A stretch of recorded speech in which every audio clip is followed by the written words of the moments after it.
मैं doctor Gulab Chand Meena, associate professor, government PG college Bandikui.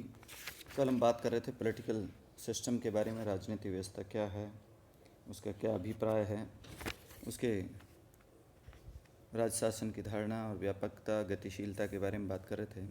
आज देखेंगे पॉलिटिकल सिस्टम जो है, राजनीतिक व्यवस्था, जो विशेषताएं हैं, उसके जो प्रमुख लक्षण हैं, उनकी हम बात करेंगे कि वो आमंड ने राजनीतिक व्यवस्था की 5 विशेषता बताने का प्रयास किया। राजनीतिक व्यवस्थाओं की सार्वभौमिकता की बात की, दूसरी राजनीतिक संरचनाओं की सार्वभौमिकता, तीसरी जो राजनीतिक कार्यों की सार्वभौमिकता, चौथी जो थी राजनीतिक संरचना की बहुकार्यता, और पांचवी जो बात थी वो राजनीतिक व्यवस्था की सांस्कृतिक दृष्टि से मिश्रित रूप। और निस्संदेह रूप से राजनीतिक व्यवस्थाएं वास्तविक जीवन में प्राय एक सा व्यवहार करती है। अतः राजनीतिक व्यवस्था में पाई जाने वाली जो समान विशेषताएं हैं वो निम्न हैं। पहले देखेंगे राजनीतिक संरचनाओं की समानता।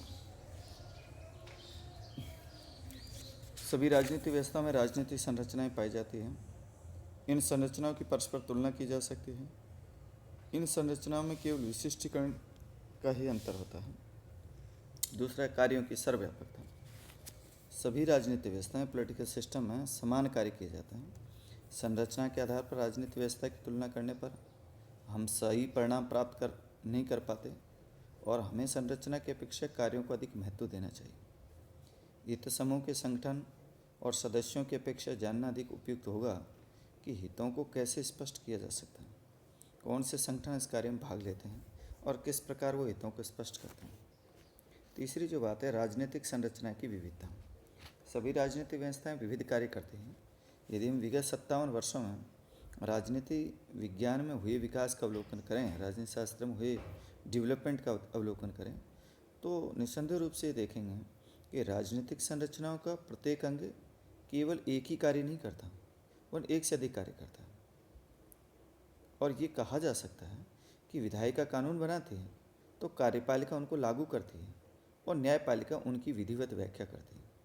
परंतु वास्तविकता यह नहीं है कि तीनों विभाग एक दूसरे के कार्यों को भी करते हैं। विधानमंडल जैसे विधि निर्माण के साथ साथ प्रशासनिक और न्यायिक कार्य भी करता है। नौकरशाही न केवल कानूनों को लागू करती है बल्कि आज ये विधि निर्माण के एक बहुत बड़ा स्रोत बन गई है। ये वास्तविकता है।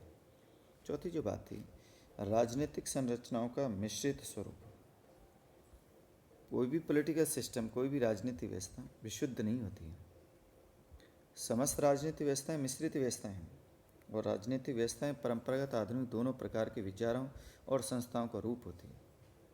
पांचवी जो बात है, राजनीतिक साधनों पर असमान स्वामित्व। प्रत्येक व्यवस्था में राजनीतिक साधनों का असमान वितरण होता है। राजनीतिक साधनों से हमारा अभिप्राय उन साधनों से है जिनके द्वारा एक व्यक्ति दूसरे व्यक्ति के आचरणों को प्रभावित करता है। इस प्रकार राजनीतिक साधनों के अंतर्गत धन, सूचनाएं, बल प्रयोग या बल प्रयोग की धमकी आदि शामिल किए जा सकते हैं।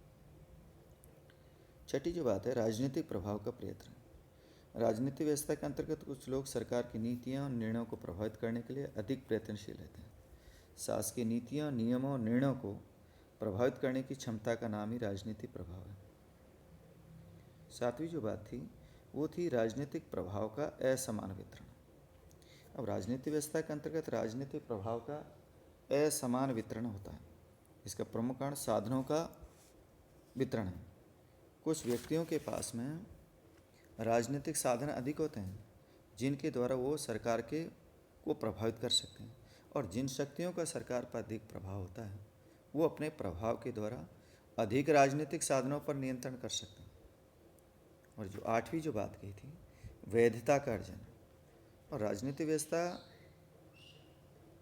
में नेता ये प्रयत्न करते हैं कि जब भी वो संघर्ष से निपटने के लिए सरकारी साधनों का प्रयोग किए तो निर्णयों का पालन जनता न केवल हिंसा, दंड आदि की भावना से करे बल्कि इस भावना से भी करे कि वह नैतिक रूप से सही है, उसका पालन करना उचित है। अर्थात प्रत्येक राजनीतिक व्यवस्था के नेता अपने कार्यों को वैध बनाने का प्रयत्न करते हैं। और नेक्स्ट और लास्ट है विचारधारा का विकास। और राजनीतिक व्यवस्था में सिद्धांतों के समूह को विचारधारा कहा जाता है।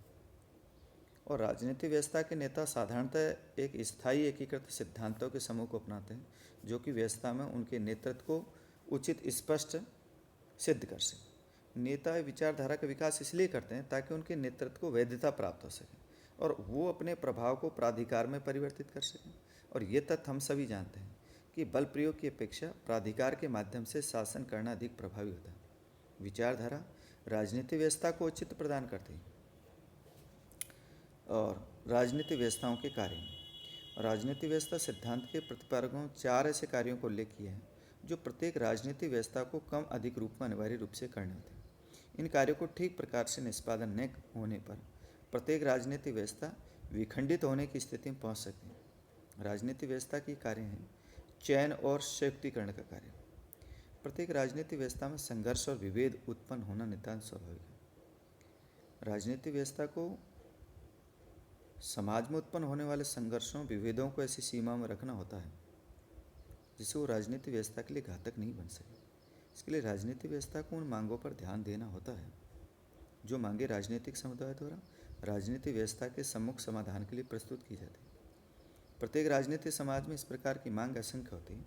कोई भी राजनीतिक व्यवस्था इनमें से केवल कुछ ही मांगों को पूरा करने में सामर्थ्य रहती है। इसलिए राजनीतिक व्यवस्था को इन मांगों को लेकर 2 कार्य करने होते हैं।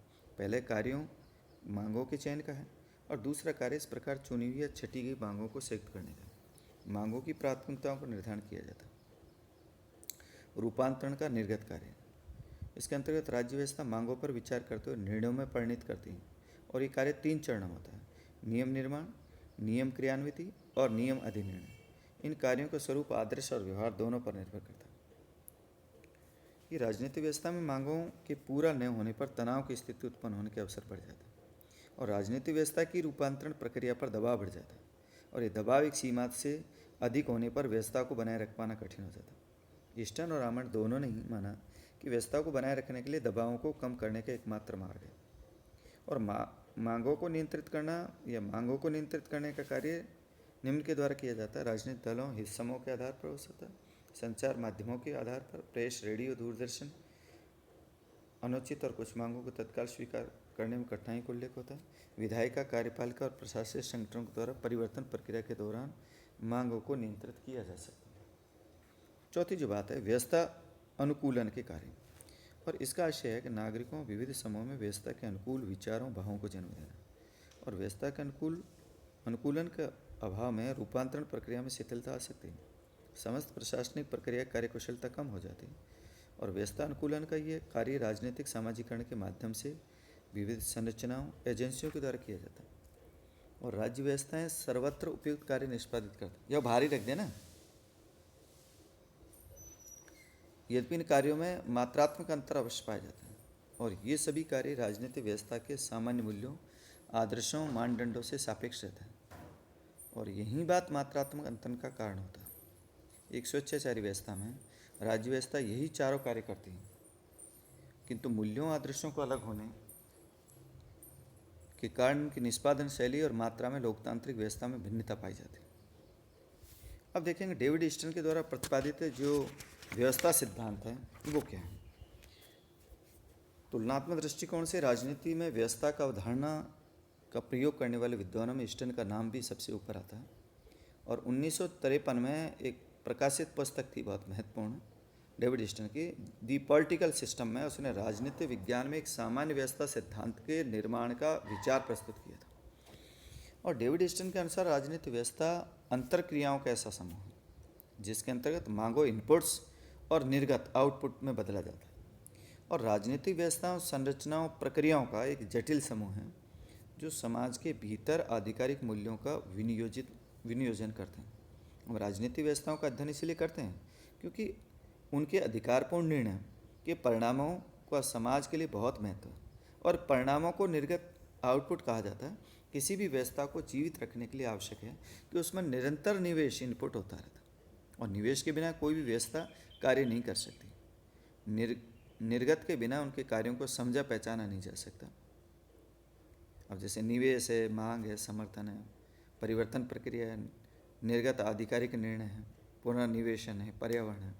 अब देखेंगे ईस्टन का जो राजनीतिक व्यवस्था जो प्रतिपादन है उसमें निवेश जो प्रकार है, इनपुट्स हैं, उसका क्या मतलब। निवेश से तात्पर्य मांग तथा समर्थन से और प्रत्येक राजनीतिक व्यवस्था के सामने पर्यावरण से कुछ मांगे